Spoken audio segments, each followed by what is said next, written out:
Ertuğrul abim gelecek. Anamın son gecesinde yalnız kalması.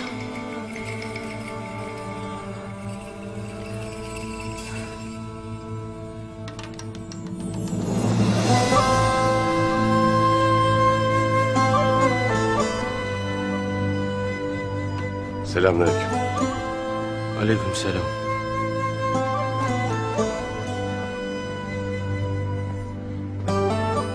Buyurun oturun.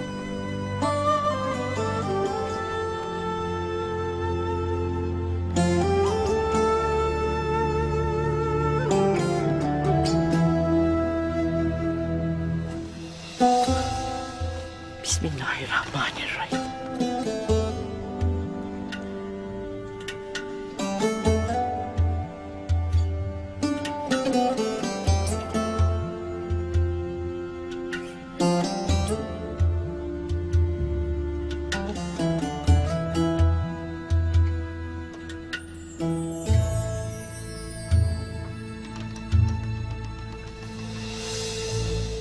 Gayrı bu ekmek. Üleştiğimiz son lokmalardır.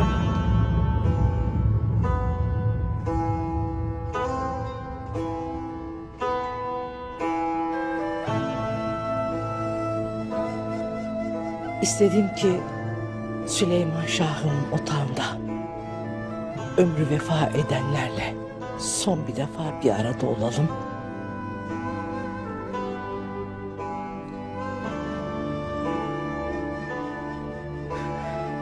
Gündoğdu Bey'im müsaade ederse derdimi dile getirip evlatlarımı bir arada tutmak isterim. Estağfurullah ana. Ömrümüz cenk etmekle, acı çekmekle geçti.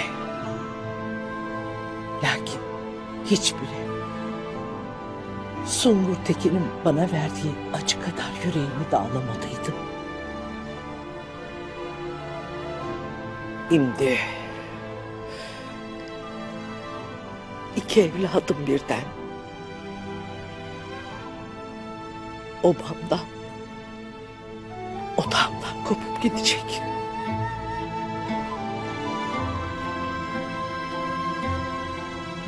Kopup gideceğimiz topraklar Oğuz'un istikbalidir ana.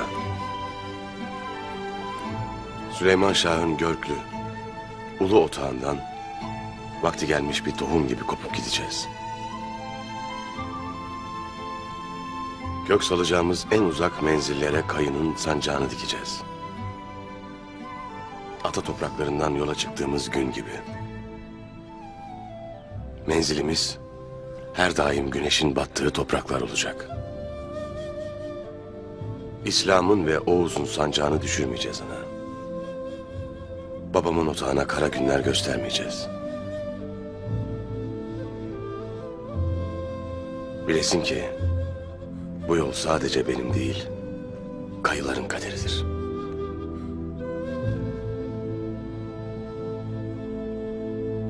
Seninle kaç kişinin geleceğini sanırsın Ertuğrul?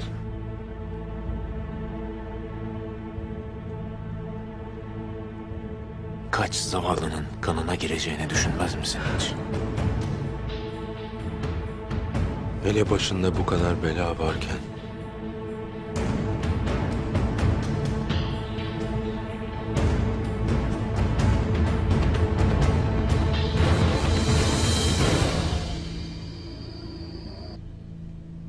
Demek Ertuğrul eceline doğru yola çıkıyor ha? Emrettiğiniz gibi.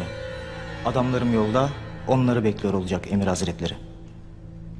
Yanında bir avuç çapulcuyla yola çıkan, yutulacak küçük bir lokmadan başka bir şey değilsin ha Ertuğrul. Bu işi bitiresin Doruk Bey. Yanında kim varsa öldür. Avradını, çocuğunu, atlarını dahi sağ koma. Gayrı bu iş bitsin isterim.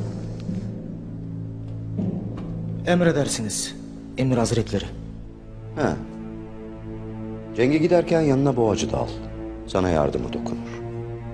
İşin bitince de onu öldür.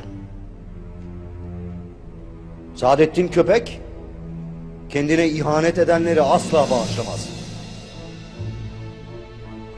Emredersiniz. Emir Hazretleri.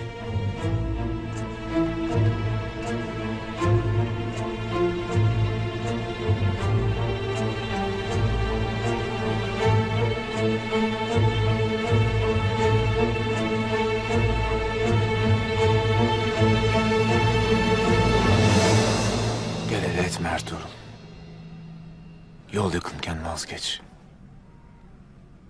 Kayıların gördüğü en büyük alp olduğunu herkes bilir. Takdir eder. Gidersen yokluğun hepimiz için büyük olacaktır.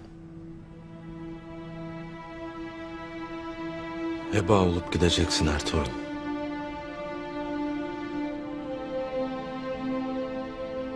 Sen de